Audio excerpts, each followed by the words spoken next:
भाग 31। वो दूसरे शहर में है। चलो जल्दी से तैयार हो जाओ, हम उसकी मम्मी के घर चलते हैं, फिर तुम उससे मिल लेना, राहुल बोला। उसकी बात सुनकर आरजू खुश हो गई। वो जल्दी से तैयार हो गई और दोनों के साथ ले जाने वाले कपड़े भी रख लिए और गिफ्ट में से उसकी मम्मी और उसके लिए 2 गिफ्ट ले लिए। वो 2 घंटों में वहां पहुंच गए। मनीषा अभी पहुंची नहीं थी। वो अंदर आई तो आंटी उसे देखकर हैरान रह गई और बोली, हाय आरजू, तू कितनी बड़ी हो गई है। अच्छा, ये तेरा पति है? जीते रहो बेटा, आओ अंदर आओ, मनीषा की मम्मी बोली। राहुल ने देखा कि बेशक घर छोटा था पर हर साजो सामान था। आंटी चाय बना रही थी, आरजू पास खड़ी थी। उन्होंने बताया, मनीषा भी आती ही होगी। जाओ बेटा, तुम वहाँ दामाद जी के साथ बैठो, मैं चाय लेके आती हूँ। नहीं आंटी जी, मैं तो आपके पास ही रुकूंगी। आरजू ने पीछे से आंटी को हक करके अपना सर उनके कंधे पर रख लिया। आंटी ने प्यार से उसके सर पर हाथ फेरा। मनीषा घर आई तो घर के बाहर बड़ी सी महंगी कार देखकर सोचने लगी कि कौन आया होगा। वो अंदर आई तो लिविंग रूम में राहुल को देखकर चीख पड़ी, अरे आप यहाँ कैसे आए? आरजू भी आई है, कहाँ है वो? राहुल ने किचन की तरफ उंगली कर दी। मनीषा भागकर किचन में गई और जाकर माँ और आरजू को गले लगा लिया। दोनों बहुत खुश हुई। आरजू ने उसे बताया कि ये सब राहुल का किया है। मनीषा ने राहुल को कहा, जीजू आप बहुत ही अच्छे हैं, मेरी आरजू को ऐसे ही खुश रखना। उसे यहाँ लाने के लिए, मुझे सरप्राइज देने के लिए थैंक यू। आरजू की खुशी के लिए कुछ भी।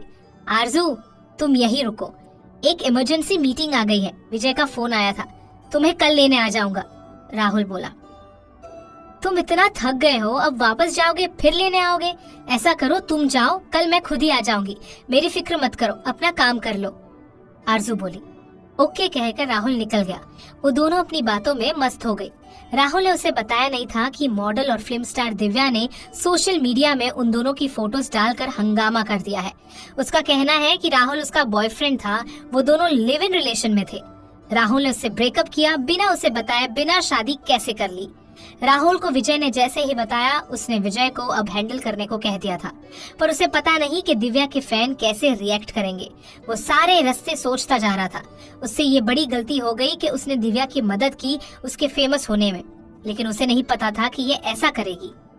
वो कंपनी में पहुंचा तो गेट पर मीडिया के लोग थे। राहुल कार अंडरग्राउंड पार्किंग में ले गया और वहां की वीआईपी लिफ्ट से अपने कमरे में चला गया। ये पार्किंग सिर्फ वीआईपी लोगों के लिए थी, इसलिए यहाँ मीडिया के लोग नहीं आ सकते थे। राहुल अपने कमरे में आ गया। विजय ने उसे वीडियो तो पहले ही भेज ही दिया था, अब उसने वो न्यूज़पेपर दिखाया जिसमें ये सब था। विजय बोला, सर मैंने नेट से तो सारी डिटेल्स डिलीट करवा ली है, पर ये न्यूज़पेपर तो कई घरों में पहुँच गए होंगे।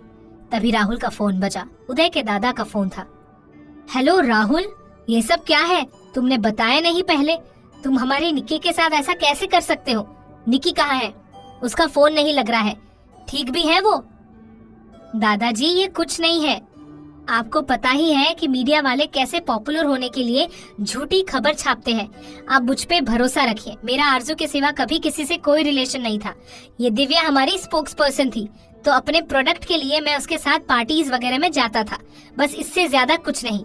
उदय सब जानता है, आप चिंता मत कीजिए, मैं सब सेट कर दूंगा, राहुल ने आश्वासन दिया। अब आगे क्या होगा जानने के लिए सुनिए अगला भाग 32। राहुल के जाने के बाद आरजू मनीषा और उसकी मम्मी के साथ बैठकर बातें करती रही। फिर मम्मी किचन में काम करने चली गई तो वो दोनों अपनी बातों में लगी रही। किसी ने भी फोन नहीं देखा। शाम का अखबार देखना तो दूर की बात, उस पर आरजू के फोन की बैटरी डेड हो गई थी। राहुल ने दादाजी से बात करने के बाद आरजू को फोन मिलाकर देखा, वो स्विच ऑफ आ रहा था। उसने मनीषा को फोन किया। हेलो मनीषा, आरजू से बात करना है, उसका फोन बंद आ रहा है। मनीषा ने राहुल को छेड़ते हुए कहा, क्या बात है जीजू, जाते ही मिस करने लगे?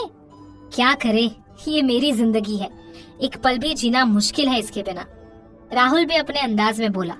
मनीषा ने आरजू को फोन देते हुए कहा, ओहो, ये लो, करो बात अपनी जिंदगी से। उसने फोन आरजू को दे दिया। क्या हुआ?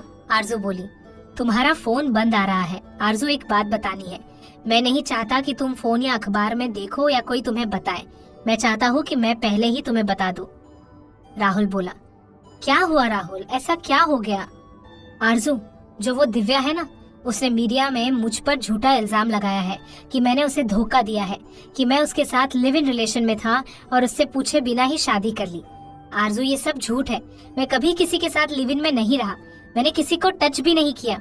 हाँ, पार्टीज वगैरह में साथ ले जाता था क्योंकि लोग मुझे गे समझने लग गए थे। आरजू, मैं तुम्हारी कसम खाकर कहता हूँ कि मेरा तुम्हारे सिवा किसी से भी कोई फिजिकल रिलेशन नहीं है। मैं सिर्फ तुम्हें प्यार करता हूँ। राहुल बोलता चला गया। राहुल, तुम मुझे कोई क्लैरिफिकेशन मत दो। मैं जानती हूँ तुम्हें, मुझे कुछ कहने की जरूरत नहीं है। तुम इसको जवाब देने की सोचो। कोई नहीं, तुम मेरी चिंता मत करो, मैं हमेशा तुम्हारे साथ हूँ। आरजू की बात सुनकर राहुल को कुछ तसल्ली हुई।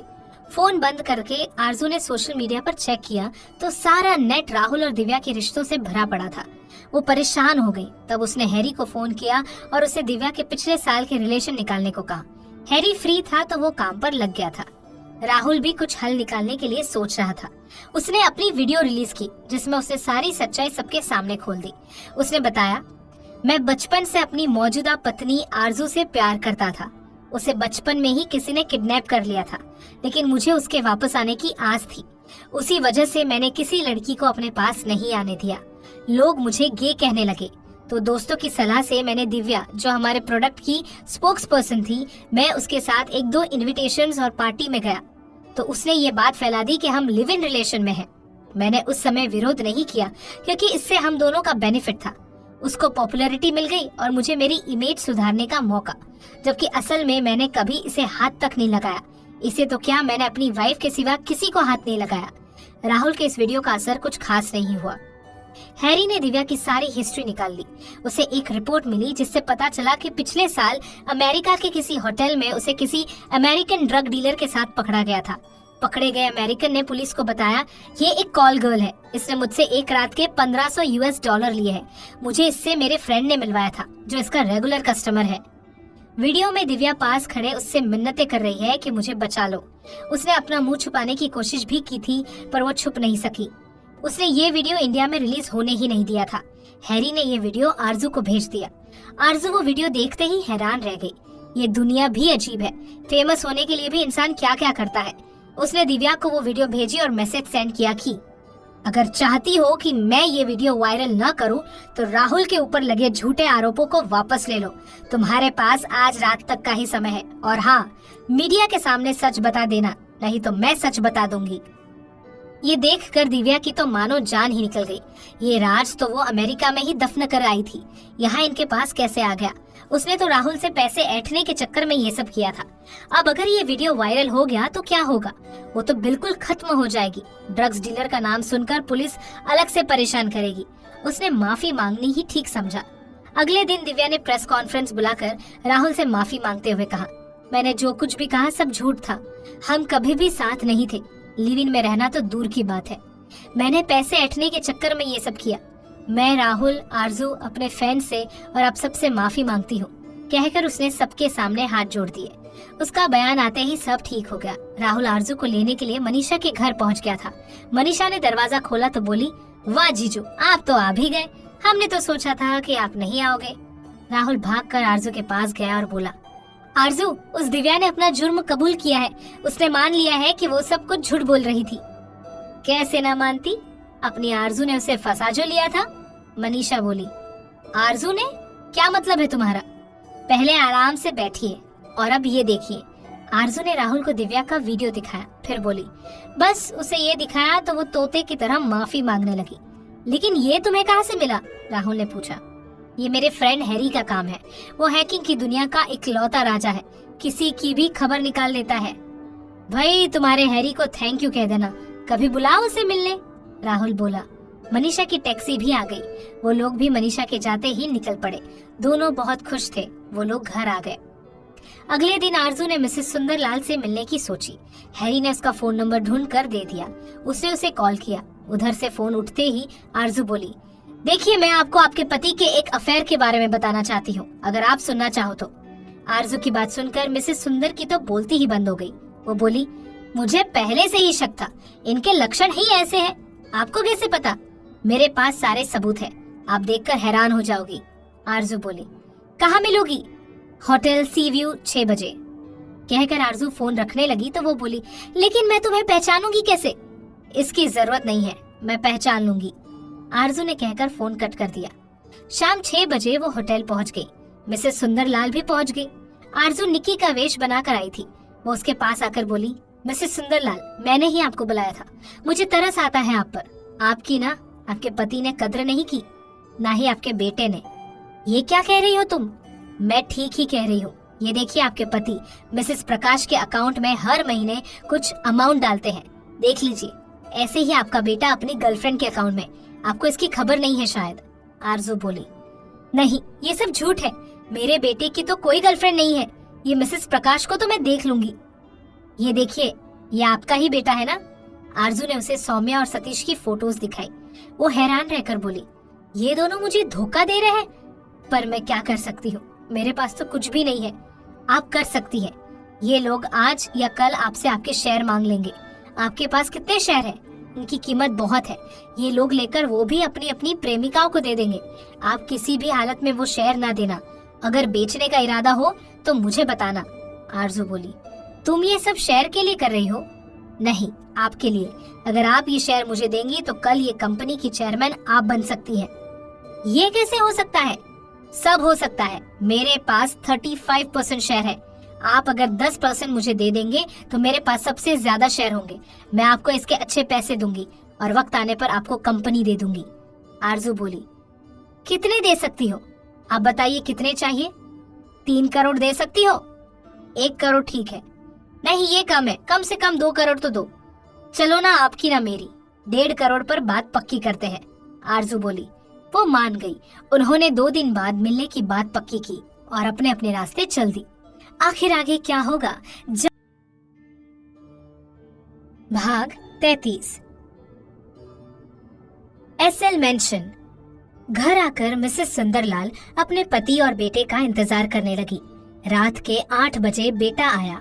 वो बोली, कहाँ घूमते रहते हो सारा दिन? मम्मी, काम पर गया था, उसने हमेशा की तरह जवाब दिया। अच्छा, तो इस काम पर जाता है तू? तेरी वो गर्लफ्रेंड कहाँ रहती है? मम्मी, आपको किसने बताया? आप पापा को मत बताना। मैं तो पापा के पाप कम करना चाहता हूँ। वो लड़की वही है जिसे पापा ने किडनैप करके जंगल में छोड़ दिया था। ये तो उसे अच्छे लोग मिल गए इसलिए जिंदा है। मैंने पता करवाया था। अब मैं उससे शादी करके पापा का पाप आधा कर दूंगा, सतीश बोला। लेकिन बेटा, अगर वो हमें लूट कर ले गई तो? नहीं मम्मी, वो ऐसी लड़की नहीं है। बहुत ही सीधी शरीफ है। मुझे दिलो जान से चाहती है। मम्मी, कोई अपने शेयर खरीदता फिर रहा है। आप अपने शेयर मेरे नाम कर दो, नहीं तो कोई ठग ले जाएगा, सतीश बोला। हाँ, ताकि उस लड़की को तू दे सके। अरे माँ, उस लड़की से पापा ने 2 करोड़ कमाए थे। अगर हम कुछ दे भी देंगे तो कौन सा ज्यादा है? वैसे भी मैंने पापा को ही देने हैं, वो बोला। पापा भी अपनी गर्लफ्रेंड को दे देंगे। क्या कह रही हो मम्मी? सही कह रही हो। ये देख, तेरे पापा हर महीने प्रकाश को पैसे देते हैं, साथ में उसकी पत्नी को भी अलग से दे रहे हैं। जब प्रकाश को दे रहे हैं तो उसे देने की क्या जरूरत है? मुझे शक है कि वो नाम के लिए प्रकाश की पत्नी है, असल में वो इनकी रखेल है। मुझे डर है कि वो बेटा भी इनका ही न हो। फिर तू भूल जाना कि तुझे कुछ मिलेगा, वो उसे कागज देते हुए बोली। मम्मी, ये तो सच में बहुत ही बड़ी समस्या है। मैं तो सोच रहा था कि पापा से बात करूं, लेकिन पापा तो बहुत ही खराब निकले। अब हम क्या करेंगे? बेटा, मुझे तो अपने शेयर के 1.5 करोड़ मिल रहे हैं। मैंने तो बेच दिए। अगर तुझे बेचने हैं तो तू देख ले। सुन, हम मिलकर नई कंपनी बना लेंगे। 3 करोड़ बहुत होते हैं। मम्मी, लेकिन अगर अगले ने पैसे ना दिए तो? सतीश बोला। हम सब कुछ सोच समझ कर करेंगे। सतीश भी मान गया। वो अपने मम्मी के साथ जाने को राजी हो गया। राहुल का घर। आरजू ने आकर राहुल को बताया, राहुल, मिसेस सुंदरलाल 1.5 करोड़ में मान गई है। 3 मांग रही थी, लेकिन मैंने 1.5 में फाइनल किया है। परसों को आने का वादा किया है। अच्छा, तुमने तो बड़े ही सस्ते में ले ली। मैं तो 5 में भी ले लेता। तुम अच्छा बिजनेस करती हो, मेरी पार्टनर बन जाओ। जनाब, आपकी लाइफ पार्टनर तो बन गई, अब और कितनी पार्टनर बनूं? आरजू बोली। वो तो है ही। मेरी लाइफ पार्टनर तो तुम हो ही। मैं चाहता हूँ कि तुम मेरे साथ काम करो। अब मेरे आसपास और लड़कियां होंगी तो मेरा दिल किस पर आ गया तो? राहुल बोला। कोई नहीं, तुम्हारे आसपास इतनी सुंदर लड़कियां नहीं होंगी जितने मेरे डिपार्टमेंट में हैंडसम लड़के हैं। मैं भी वहाँ काम करने चली जाऊंगी। आरजू ने उसकी बातों पर बात मारी। राहुल को बात समझ आ गई। अरे यार, तभी तो मैं तुम्हें अपने ऑफिस में रखना चाहता हूँ। दुनिया की सबसे सुंदर लड़की भी तुम्हारा मुकाबला नहीं कर सकती। आरजू हंस दी। राहुल भी हंस पड़ा। दोनों काफी देर बैठे बात कर रहे थे। 2 दिन बाद आरजू उससे मिलने जा रही थी। वो देखकर हैरान रह गई कि उसके साथ सतीश भी आया था। उसके आते ही सतीश हाथ मिलाकर बोला, आप धोखा तो नहीं देंगे? नहीं, नो, मैं धोखा नहीं दूंगी। मुझे इससे कुछ नहीं मिलना। मैं सिर्फ तुम दोनों की भलाई चाहती हूँ। अब मर्जी है आपकी। कहकर आरजू जाने के लिए उठी। सतीश बोला, लेकिन तुम हमारी कंपनी में इंटरेस्टेड क्यों हो? मुझे तुमसे या तुम्हारी कंपनी से कोई मतलब नहीं है। मैंने एक बार कह दिया सो कह दिया। आपको बेचना है तो बेच दो, नहीं तो मैं चलूं। आरजू बोली। सतीश भी मान गया। दोनों ने अपने शेयर 4 करोड़ में दे दिए। आरजू लेकर चलती बनी। अब आरजू के पास एसएल बिल्डर्स के सबसे ज्यादा शेयर आ गए। अब उसके पास 55% शेयर थे। उसने सारे बिल्डर्स की बोर्ड मीटिंग बुलाई और वो राहुल के साथ वहां गई। उसने 55% शेयर दिखाकर कंपनी की चेयरमैन बनने का प्रस्ताव रखा। वोटिंग के आधार पर उसे चेयरमैन बना दिया गया। अब सुंदरलाल उनसे गुस्सा हो गया था। उसे उम्मीद नहीं थी कि ऐसा होगा। वो चोट खाए कुत्ते की तरह चिल्लाने लगा, तुम होते कौन हो मेरी कंपनी में आकर मुझसे मेरी जगह छीनने वाले? मुझे जानते नहीं हो तुम लोग। क्या हाल करूंगा ये देखते रह जाओगे। सुंदरलाल बोला, हम जानते हैं कि तुम कौन हो। हम तुम्हें उस समय से जानते हैं जब तुमने ये काम भी शुरू नहीं किया था। दूसरों को उठाने और छोड़ने का काम करते थे। गीधड़ शेर की खाल पहनकर शेर नहीं बन जाता। रहेगा वो गीधड़ कहीं का। हम वो नहीं जो तेरी गीधड़ धमकियों से डर जाए। कहकर राहुल उठा और आरजू का हाथ पकड़कर चला गया। बाहर आकर राहुल ने ईशान को फोन किया। हेलो ईशान, आकर उसको पकड़ ले। अब मौका अच्छा है। सबूत तुम्हारे फोन में भेज दिया है। इनके प्रिंट आउट निकलवा लो। साला बचना नहीं चाहिए। खुद को समझता क्या है? राहुल के सामने भौंकता है। उसने हैरी द्वारा भेजे गए सुंदरलाल के खिलाफ सारे सबूत ईशान को भेज दिए। वो आकर कार में बैठ गया। राहुल ने आरजू को बधाई दी। बहुत बहुत बधाई हो, कहकर उसने आगे आरजू के पास होकर उसके होठों को चूमने लगा। फिर आरजू ने ही उसे याद दिलाया कि वो लोग पार्किंग में है। तब वो वहाँ से चला गया। चलते चलते वो बोला, हम कौन सा कुछ गलत कर रहे थे? अच्छा जी, अगर पकड़ के डंडे मारेंगे ना तब ऐसा कहना। तो इसमें क्या है? तुम मेरी धर्म पत्नी हो और अपनी पत्नी को प्यार करना कोई बुरी बात थोड़ी है। राहुल अकड़ के बोला, अच्छा, अगले ने पता है क्या कहेगा? वो पत्नी है तो भाग के थोड़ी जा रही है। घर जाकर भी तो कर सकते हो। ये सब पार्किंग में क्यों करना है? आरजू उसे चिढ़ाने लगी। भाई, हमें जब प्यार आएगा तब करेंगे। रोक के दिखाइए जिसमें दम है। राहुल रौब से बोला। अगले दिन हर अखबार में सुंदरलाल, उसके दोस्त प्रकाश, उसकी पत्नी को पुलिस ने पुराने किडनैपिंग के केसों के सिलसिले में पकड़ लिया है। हर तरफ हाहाकार मच गई। कई ऐसे और लोग सामने आए जिनके बच्चे किडनैप हुए थे। उन पर कई केस दर्ज हुए। आरजू को और उसके परिवार को अब चैन आया। 3 महीने बाद आरजू सुबह उठी तो राहुल चला गया था। वो नीचे आई तो उसे चक्कर आ गया। वो कुर्सी पर बैठ गई। लीजा ने उसे पानी दिया। आरजू को भूख लग रही थी। उसने लीजा को कहा, लीजा, बहुत भूख लग रही है, कुछ खाने को दो। कुछ रुक कर बोली, शायद इसी वजह से चक्कर आ गया। आपका कुछ खास खाने का भी मन करता है, जैसे कभी मीठा या नमकीन? हाँ, कभी कभी मीठा खाने की बहुत तलब लगती है। आरजू बोली, मैडम, कहीं आप प्रेग्नेंट तो नहीं? चलिए हम डॉक्टर के पास चलते हैं। सर को फोन करूं? कहकर लीजा राहुल को फोन करने लगी, पर आरजू ने रोक दिया। लीजा, पहले हम कंफर्म करके फिर उन्हें बताएंगे। फिर लीजा उसे हॉस्पिटल ले गई। वो हॉस्पिटल गए तो डॉक्टर ने कुछ टेस्ट कराए। रिजल्ट आने पर उसे अंदर बुलाया और बोले, बधाई हो, आप प्रेग्नेंट हो। सच्ची? आरजू को विश्वास नहीं हुआ। दोनों बहुत खुश हुई। वो खुशी खुशी जा रही थी कि उन्हें रास्ते में उदय मिल गया। वो आरजू को देखकर घबरा गया। निक्की, तुम यहाँ किससे मिलने आई हो? सर, मुंह मीठा करिए, आप मामा बनने वाले हैं। लीजा बोली। क्या? सच्ची निक्की? उसने उसे गले लगा लिया। तूने राहुल को बताया? नहीं, हमें भी अभी पता चला है, मैं उसे बुलाता हूँ। कहकर उसने राहुल को फोन किया। हेलो राहुल, कहाँ हो तुम? आरजू हॉस्पिटल में है, कहकर उसने फोन कट कर दिया। कुछ ही देर में राहुल वहाँ आ गया। वो भागकर आरजू के पास आया। लीजा और उदय पहले ही बाहर चले गए। राहुल ने पूछा, क्या हुआ आरजू? तुम्हें कुछ देर पहले ही तो ठीक ठाक छोड़कर आया था, अचानक क्या हो गया? राहुल, कहकर उसने अपनी रिपोर्ट्स उसके हाथ में पकड़ा दी। वो रिपोर्ट्स पढ़कर कभी आरजू तो कभी रिपोर्ट्स को देखता रहा। वो खुश होकर आरजू से लिपट कर बोला, क्या ये सच है? आरजू ने शर्मा कर हाँ में सर हिला दिया। राहुल की खुशी का ठिकाना नहीं था। वो चीख चीख कर सबको बताना चाहता था कि वो पापा बनने वाला है। तब उदय और लीजा अंदर आए और उसे बधाई दी। राहुल ने उदय को गले लगा लिया। फिर राहुल ने लीजा को कुछ पैसे दिए। वो बहुत ही खुश था। आगे क्या होने वाला है ये जानने भाग 34। राहुल आरजू और लीजा को लेकर घर आ गया। वो आरजू को कुछ नहीं करने दे रहा था, एक गिलास तक नहीं उठाने दे रहा था। आरजू बोली, राहुल तुम इस तरह कब तक करोगे? तुम्हें पता है कि अभी इसे पैदा होने में कम से कम 10 महीने लगेंगे। तुम क्या इतने दिन यही करोगे? हाँ, मैं ऐसा ही करूँगा। मैं नहीं चाहता कि इसे कोई नुकसान हो। राहुल बोला, अगर ऐसा चाहते हो तो ये सब करना छोड़ दो। जितना मैं काम करूंगी, जितना चलूंगी फिरूंगी, उतना ही इसके लिए अच्छा है, समझे? लेकिन अगर काम करते वक्त तुम गिर गई या कुछ हो गया तो? नहीं, मैं रिस्क नहीं ले सकता। तुम यहाँ बेड पर बैठो, कुछ लेना है तो मुझे बोलो, मैं कर दूंगा। और जनाब का काम कौन करेगा? मैं विजय से कहकर काम यही मंगवा लूंगा, यही से सारे काम कर दिया करूंगा। राहुल बोला। आरजू परेशान हो गई। राहुल सारा दिन उसके पास रहा, बेड से नीचे पैर नहीं रखने दिया।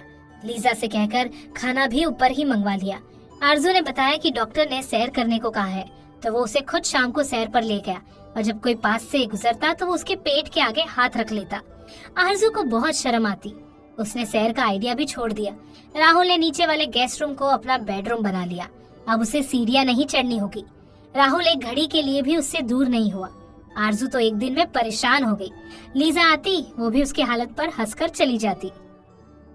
अगली सुबह उसे एक आइडिया आया। उसने राहुल से कहा, राहुल, हमने मम्मी को बताया ही नहीं। उन्हें पता चलेगा तो वो कितना खुश होंगी, और पापा दादा तो और भी खुश होंगे। चलो ना, उनके घर चले। राहुल इसकी बात कैसे टाल सकता था। वो तैयार होकर उसे उदय के घर ले गया। सुबह का वक्त था, सब घर पर ही मिल गए। आरजू हमेशा की तरह मम्मी और पापा के बीच में बैठी थी। राहुल ने उदय की तरफ इशारा किया कि तू बात कर, पर उदय ने इशारा किया कि तू बात कर। तब राहुल ही बोला, दादाजी, मम्मी, पापा, हम आपको एक खुशखबरी देना चाहते हैं। अच्छा बेटा, क्या बात है? मम्मी ने आरजू की तरफ देखकर पूछा। मम्मी जी, आप नानी बनने वाली हो। राहुल ने बस इतना ही कहा। क्या? तीनों एक साथ बोले। अरे वाह, मैं तो परदादा बन गया। दादाजी खुश होकर बोले। मम्मी और पापा ने आरजू को गले लगा लिया। राहुल ने उन्हें रोकने के लिए उनके तरफ हाथ बढ़ाया, लेकिन रोक नहीं पाया।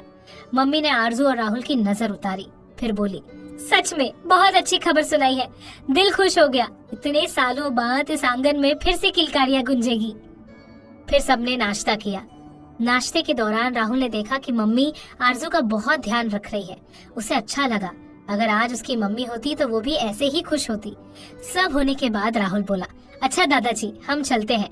बेटा, मेरी एक बात मानोगे? तुम काम पर चले जाओगे तो ये अकेली घर पर क्या करेगी?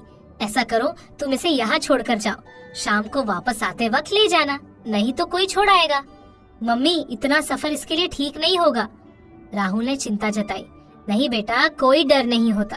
तुम हमारे होते हुए तुम्हें चिंता करने की जरूरत नहीं है। फिर अपने तो घर में ही डॉक्टर है। आरजू ने मम्मी को कहा था, सो उन्होंने राहुल को कह दिया। वैसे भी वो ऐसे समय में आरजू को अपने पास रखना चाहती थी। राहुल ने आरजू की तरफ देखा। वो बोली, ठीक है तो कह रही है मम्मी जी। वैसे भी मेरा कहीं नहीं जाना होता। दिन में मम्मी के पास रहूंगी, आप अपना काम भी आराम से कर सकते हैं। राहुल कहता, ठीक है मम्मी जी, जैसा आप कहें। कहकर राहुल ने आरजू की तरफ देखा। आरजू उसे बाहर तक छोड़ने आई। राहुल बोला, सुनो, कोई काम नहीं, कोई शरारत नहीं, और ये मत सोचना मैं नहीं हूँ तो जो मर्जी होगा वो करोगी। मैं कभी भी आ जाऊंगा। ओके, अब जाइए, वरना अंदर सब समझेंगे कि आप मुझे यहाँ छोड़ना नहीं चाहते। कहकर उसने राहुल को कार की तरफ धकेलते हुए बाय कहा। राहुल वापस मुड़कर बोला, एक और बात सुनो जरा। आरजू पीछे मुड़ी तो राहुल ने जल्दी से उसकी गाल पर किस कर दिया और बाय कहकर कार में बैठ गया। आरजू का मुंह लाल हो गया था। वो आसपास देख रही थी कि किसी ने देखा तो नहीं। आरजू ने वापस आकर चैन की सांस ली। वो आकर मम्मी के पास बैठ गई। मम्मी ने पूछा, क्या हुआ बेटा, इस तरह क्यों सांस ली? मम्मी, कल सारा दिन बड़ा परेशान कर दिया था उसने। पैर नीचे भी नहीं रखने दिया, तंग आ गई एक ही दिन में। आरजू बोली, मम्मी हंस पड़ी, फिर बोली, लेकिन इससे पता चलता है कि तुझे कितना प्यार करता है वो। अच्छा बताओ क्या खाना है, मैं बना देती हूँ, कहकर मम्मी किचन की तरफ चली गई। दादाजी और पापा उसके पास बैठे थे। दादाजी बोले, बेटे अगर राहुल ऐसा करता है तो अच्छा है, तुम थोड़ी लापरवाह हो इसलिए वो डरता है। देखो अब तुम्हें अपना ज्यादा ध्यान रखना होगा। बेटा तुम्हें जो भी चाहिए खुद कहकर मंगवा लिया करो, कहीं जाने की जरूरत नहीं है। अगर जाना भी पड़े तो अकेले नहीं जाना, ठीक है बेटा? अच्छा जाओ, जाकर आराम करो, पापा बोले। आरजू अपने कमरे में आ गई। तभी राहुल का फोन आ गया। उसने फोन उठाया। उसने पूछा, आरजू क्या कर रही हो? मैं अपने कमरे में आराम कर रही हूँ। राहुल ने फोन बंद कर दिया। आरजू हैरान कि इसे क्या हुआ। तभी राहुल की वीडियो कॉल आई। आरजू अब समझी कि उसने फोन बंद क्यों किया था। उसने फोन ऑन किया। हाँ जी राहुल, तुम मुझ पर विश्वास नहीं करते? ये लो देख लो, मैं कमरे में ही हूँ और ये है बेड। अब खुश? यार मैं तो बस तुम्हें देखना चाहता था, तुम तो बेड तक पहुँच गई। तुम बहुत बोल्ड हो गई हो। राहुल ने मजाक किया। मुझे नहीं हंसना तुम्हारी ऐसी बात पर, तुम्हें मुझ पर जरा सा भी भरोसा नहीं है, आरजू बोली। अच्छा नाराज मत हो, मैं सच में तुम्हें देखना चाहता था। भरोसा अगर तुम पर नहीं करूँगा तो किस पर करूँगा? तुम खुश रहा करो। अगर तुम्हें मेरे बार बार फोन करने से परेशानी होती है तो अब नहीं करूँगा, ओके? टेक केयर, कहकर उसने फोन बंद कर दिया। आरजू फिर हैरान, अब इसे क्या हुआ? कहीं नाराज तो नहीं हो गया? मैं भी पागल हूँ, यूं ही बेचारे को डांटती रहती हूँ। इस बार उसने राहुल को फोन किया। उसने झट उठा लिया। हेलो, हाँ जी, क्या हुआ? कुछ चाहिए? मैं आऊँ? नहीं, आप काम कीजिए। मैं तो समझी थी कि कहीं तुम नाराज तो नहीं हो गए। चलो ठीक है, तुम काम करो, कहकर उसने फोन रख दिया। तब उसे चैन आया। दिन जल्दी से बीतने लगे। एक दिन शाम को आरजू को उसके पहले वाले पापा का फोन आया। हेलो बेटा, कैसी हो? ठीक हो पापा, आप बताइए आप कैसे हो? आरजू बोली। ठीक हो बेटा, तुम्हारी शादी को इतने दिन हुए, तुम घर नहीं आई। राहुल को लेकर घर आ जाना। ऐसा करो, आज डिनर पर आ जाओ, पापा बोले। आरजू सोचने लगी, फिर बोली, पापा मैं राहुल से बात करके बताती हूँ। पापा का फोन बंद करके उसने राहुल को फोन लगाया। हेलो राहुल, उस सुनील पापा का फोन आया था, उन्होंने हमें डिनर पर बुलाया है। ठीक है, शाम को तैयार रहना, मैं आऊंगा तो चलते हैं। राहुल मीटिंग में था। वो आरजू का फोन झट से उठा लेता था।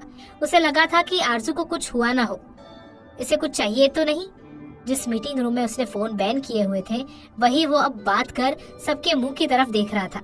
राहुल ने मुंह ऊपर उठाया तो सब नीचे को मुंह करके बैठ गए। आरजू ने अपनी मम्मी को बताया कि उसे पापा ने डिनर पर बुलाया है। मम्मी थोड़ी परेशान हो गई। बेटा, उन्होंने तुम्हारे साथ कभी अच्छा नहीं किया है, मुझे डर लगता है कहीं वो बीवी नुकसान न पहुंचाए। तुम लापरवाही मत करो, अब 5वां महीना है, उस औरत को तुम्हें देखते ही पता लग जाएगा। तुम मना कर दे। नहीं मम्मी, बेशक उन्होंने मुझे कभी प्यार नहीं किया और हमेशा सौम्या का फायदा देखा, लेकिन उन्होंने कभी मुझे शारीरिक चोट नहीं पहुंचाई। बाकी मैं ये सब उस माँ के लिए कर रही हूँ जिसने मुझे प्यार किया, पाला। उन्होंने मुझसे बस यही वादा लिया कि पापा के साथ रहना, उनका कहा मानना। सो मैं वही वादा निभा रही हूँ, बाकी मैं ध्यान रखूंगी। आप मुझे ये बताइए कि मुझे क्या चीज खानी चाहिए और क्या नहीं। ठीक है बेटा, तेरी मर्जी है, मैं लिस्ट बना देती हूँ, कहकर मम्मी ने जो चीजें खानी चाहिए और जो नहीं खानी चाहिए उनकी अलग अलग लिस्ट बनाकर उसे दे दी। शाम को राहुल के आने से पहले ही वो तैयार हो गई थी। उसे अपनी पालने वाली माँ से किया वादा निभाना था। वो उसके प्यार का कर्ज कभी नहीं उतार सकती। आखिर आगे क्या होगा जानने के लिए 37। राहुल और आरजू दोनों उसके पापा के घर पहुँच गए। पापा बहुत खुश हुए। सौम्या और उसकी मम्मी भी खुश थे। आरजू को कुछ गड़बड़ लग रही थी पर उसने कुछ शो नहीं किया। आरजू ने राहुल को पहले ही बता दिया था तो वो बोला, मेरे होते हुए तुम्हें और मेरे बच्चे को कोई कुछ नहीं कर सकता। ये कुछ गिफ्ट्स हैं, उन सबको दे देना। सब अंदर लिविंग रूम में बैठे थे। आरजू ने उन सबको बारी बारी से गिफ्ट दिए, फिर घर के नौकरों को भी पैसे दिए। सब खुश हो गए। पापा की हालत भी पहले से ठीक लग रही थी। सौम्या भी राहुल को जीजू जीजू कहती उसके पीछे पड़ी थी और मम्मी उसे खाने को कुछ न कुछ ला कर दे रही थी। आरजू को लग रहा था मानो वो यहाँ पहली बार आई हो। अजीब सी घुटन लगने लगी। उसने राहुल का हाथ पकड़ लिया। राहुल उन लोगों से बात करता करता रुक गया और उसकी तरफ देखकर बोला, क्या हुआ आरजू, ठीक तो हो? पता नहीं, अजीब सी घबराहट हो रही है, आरजू बोली। राहुल ने उसके सर को हाथ लगाकर देखा। उसकी बातें समझते हुए बोला, घबराओ मत, मैं हूं ना। कहकर वो हंस दिया। खाना खाने के बाद वो लोग घर जाने के लिए चले तो पापा ने राहुल और उससे एक गिफ्ट दिया और राहुल से बोला, बेटा, तुमने जो हमारे लिए किया कोई बेटा भी नहीं करता। हम तुम्हारे जिंदगी भर के कर्जदार हैं। तुम बहुत ही नेक दिल इंसान हो। आरजू के लिए तुम्हें चुनकर मैंने गलती नहीं की। पापा, आप तो शर्मिंदा कर रहे हैं। आप लोगों ने आरजू को इतने साल रखा, पाला और सबसे बड़ी बात, इसे मुझे दिया। ऋणी तो मैं हूँ आपका। बाकी ये सब मैंने आरजू के लिए किया। आगे से ऐसी बात मत कीजिएगा। राहुल बोला, नहीं जीजू, पापा सच कह रहे हैं। आप ना होते तो मेरा क्या होता। वो सतीश तो मुझे छोड़ ही देता। आपने उसकी हेल्प करके मेरी हेल्प की है। थैंक यू जीजू। सौम्या बोली, मैंने कहा ना कि मैंने सब कुछ आरजू के कहने पर किया। थैंक यू कहना है तो इसे कहिए। राहुल की बात सुनकर सौम्या ने आरजू का हाथ पकड़ा और उसे सॉरी कहा और साथ ही थैंक यू कहा। आरजू कभी उनकी तरफ तो कभी राहुल की तरफ देख रही थी। जब वो वापस आ रहे थे तो आरजू ने पूछा, क्या अब आप मुझे बताएंगे कि वहाँ चल क्या रहा था? अच्छा, तो फिर सुनो। उनकी कंपनी डूब रही थी। मैंने उनकी हेल्प करके कंपनी बचाई। फिर तुम तो जानते ही हो कि सौम्या सुंदरलाल के बेटे को यानी सतीश को प्यार करती है। वो शेयर बेचने के बाद कुछ बदल गया था, सो मैंने उसे समझाकर सौम्या से शादी करने को बनाया। बस इतनी सी बात थी। आरजू की आंखें गीली हो गई। उसने ड्राइवर की परवाह नहीं की और राहुल को गले लगा लिया। राहुल ने उसके सर पर हाथ फेरा और बोला, अपनी जिंदगी के लिए कुछ भी। घर आकर आरजू अपने कमरे में सोने चली गई। राहुल स्टडी में काम करने चला गया। आरजू सो गई थी। अचानक उसके पेट में दर्द होने लगा। वो घबरा गई। वो राहुल के पास जाने के लिए उठी लेकिन उससे उठा नहीं गया। उसने राहुल को फोन किया, राहुल, पर उससे बोला नहीं गया। राहुल ने उसकी आवाज में दर्द भांप लिया था। वो भागकर बेडरूम में आया तो उसने दर्द से तड़पती आरजू को देखकर उसकी जान ही निकल गई। उसने पूछा, क्या हुआ आरजू? मेरे पेट में दर्द हो रहा है, आरजू बड़ी मुश्किल से बोली। राहुल उसे उठाकर जल्दी से भागा। वो उसे लेकर हॉस्पिटल पहुंच गया। उसे डॉक्टर से कहा, डॉक्टर, इन्हें जल्दी से देखिए, ये प्रेग्नेंट है। आरजू को इमरजेंसी में ले जाया गया। राहुल बाहर बेचैन हो रहा था। उधर लीजा बार बार फोन कर रही थी। हार कर उसने फोन उठाकर कहा, लीजा, अभी वो अंदर ही है। जैसे ही कुछ पता चलेगा मैं तुम्हें बता दूंगा। कहकर राहुल ने फोन रख दिया और फिर सोचने लग गया। उसने सोच लिया था कि अगर उसके बच्चे या आरजू को कुछ हुआ तो वो सौम्या और उसकी माँ को छोड़ेगा नहीं। उसे बहुत गुस्सा आ रहा था। उसने वादा किया था कि वो इन दोनों को कुछ नहीं होने देगा।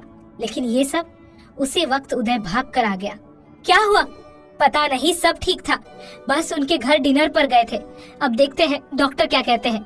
कुछ देर में डॉक्टर अंदर से निकल कर आए। वो बोला, इन्हें अपेंडिक्स का दर्द उठा है। ऐसा पहले भी कभी हुआ है? जी पता नहीं, जब से मेरे पास आई है तब से तो नहीं हुआ, राहुल बोला। हाँ, ये कई कई साल नहीं होता। ये भी हो सकता है कि पहली बार हुआ हो। हमने दवा दे दी है, कुछ देर सो ले फिर ठीक हो जाएगी, डॉक्टर बोले। डॉक्टर, बच्चा? राहुल ने पूछा। हाँ, बच्चा बिल्कुल ठीक है, चिंता की कोई बात नहीं है, डॉक्टर बोली। सर्जरी की जरूरत तो नहीं पड़ेगी? उदय ने पूछा। नहीं, अभी जरूरत नहीं है। कभी ज्यादा दर्द हुआ तो देखेंगे। फिलहाल बच्चा हो जाने दीजिए, फिर देखते हैं, डॉक्टर ने कहा। राहुल और उदय को कुछ राहत मिली। वो दोनों अंदर आरजू के पास गई। वो सो रही थी। राहुल ने उसके मुंह से बाल पीछे किए। उसने चैन की सांस ली। उदय बोला, राहुल, आज मैं नाइट शिफ्ट में हूँ, अपने रूम में ही हूँ। अगर जरूरत पड़े तो बुला लेना। वैसे अगर तुम घर जाना चाहते हो तो जाओ, यहाँ मैं संभाल लूंगा। नहीं, मैं यही इसके पास ही रहूंगा। तू अपनी ड्यूटी कर, जरूरत हुई तो मैं बुला लूंगा, राहुल बोला। उदय के जाते ही लीजा का फोन फिर आया। राहुल ने फोन उठाकर कहा, हाँ लीजा, आरजू बिल्कुल ठीक है, बेबी भी ठीक है। उसे अपेंडिक्स का दर्द हुआ था, इंजेक्शन लगा दिया है, सो रही है। अब सुबह ही उठेगी। तुम लॉक लगाकर सो जाना, बाकी सुबह बात करते। लीजा को भी अब शांति मिली। उसे चिंता हो रही थी कि कहीं आरजू के बच्चे को कुछ हो ना जाए। फोन के बाद उसे शांति मिली। उसने हर देवी देवता से मन्नतें मांग ली थी। वो भगवान का शुक्रिया अदा करने चली गई। राहुल ने आरजू के पेट में हाथ रखकर देखा। धड़कन महसूस हो रही थी। उसे बहुत सुकून मिला। वो काफी देर बच्चे की धड़कन सुनता रहा। दिन गुजरते रहे। आरजू के बेबी आने में सिर्फ कुछ दिन रह गए थे। अब वो अपनी मम्मी के पास ही रहने लगी थी। राहुल भी वही रहने लगा था। फिर वो दिन भी आ गया। आरजू ने बहुत ही प्यारे लड़के को जन्म दिया। सब उसके आसपास इकट्ठे हो गए। बेटा बहुत ही प्यारा गोलू मोलू था। सबसे पहले आरजू की मम्मी ने उसे अपनी गोद में उठाया। सब उनके आसपास इकट्ठे हो गए। देखो तो ये किसके जैसा है? ये ना आरजू जैसा है, लेकिन इसकी नाक राहुल जैसी है, मम्मी बोली। राहुल के पापा बोले, मुझे तो इसका चेहरा भी राहुल जैसा लगता है। राहुल जब पैदा हुआ था ऐसा ही तो था। तुम सब छोड़ो, ये मेरे जैसा है, मेरा पर पोता जो है। सब हंस पड़े। राहुल को बच्चे उठाना भी नहीं आता था। वो बड़ी मुश्किल से उसे पकड़कर अपने पास कर कर बैठा। फिर वो कुर्सी पर बैठ गया और गोद में उसे खिलाने लगा। उसे डर था कि कहीं वो गिरा ना दे, लेकिन उदय बड़ी आसानी से उसे उठा लेता। ईशान और रॉकी भी उसे देखने आए, पर मनीषा उन्हें छूने भी नहीं दे रही थी। वो बच्चे की तरफ बच्चे की ओर से ही बोली, मैं कब से आया हूँ, तुम सब लेट आए हो, तुम्हें लेट आने की सजा मिलेगी। अब मैं आप लोगों से बात भी नहीं करूँगा। ईशान बोला, अरे बेटा, तेरे चाचू तो पुलिस वाले हैं, चोरों को पकड़ कर ही आना था, और लोगों की तरह थोड़ी वेल्ले हैं। मुंह उठाया और चले आए। देख लो काकू, ये तेरी मासी का मजाक उड़ा रहे हैं, तुम मेरा साथ देना, ठीक है? ये सब तो बहुत ही खराब है, मनीषा बोली। हाँ भाई, इसे उठाने के पैसे लगेंगे आज तो। जो भी उठाएगा वो पहले इसे शगुन देगा, आरजू की मम्मी हंस के बोली। मनीषा बोली, हाँ ये भी ठीक है, ये मेरी ओर से शगुन। मेरा बेटा बड़ा होकर पायलट बनेगा। चलो ठीक है, मैं उसे उठाने को दूंगी जो पहले कोई गाना सुनाएगा। ईशान बोला, हम पुलिस वालों को कहाँ गाने आता है, चलो कोशिश करता हूँ। यशोदा का नंद लाला व्रज का उजाला है, मेरे लाल सा, कहकर उसने काकू को उठा लिया। वो उसे देखने लगा। मेरा गोलू सा, ये तो मम्मी के जैसा तेज होगा, ये बहुत बड़ा पुलिस ऑफिसर होगा। नहीं, मैं इसे अपने जैसा बनाऊंगा, नहीं तो मेरा बिजनेस कौन संभालेगा? राहुल बोला, तुम रहने दो, ये अपने मामा जैसा डॉक्टर बनेगा और मेरा हॉस्पिटल संभालेगा, है ना गोलू? उदय बोला, तुम लोग रहने दो, नन्ही सी जान को क्या क्या बना रहे हो, इसे जो बनना है वो बनेगा, दादाजी बोले। इसी तरह सभी हंसते मुस्कुराते रहे। आरजू राहुल का बेटा बहुत ही प्यारा था, हर कोई उसे उठाना चाहता था। आरजू खुश थी, उनकी जिंदगी का नया चैप्टर शुरू होने जा रहा था।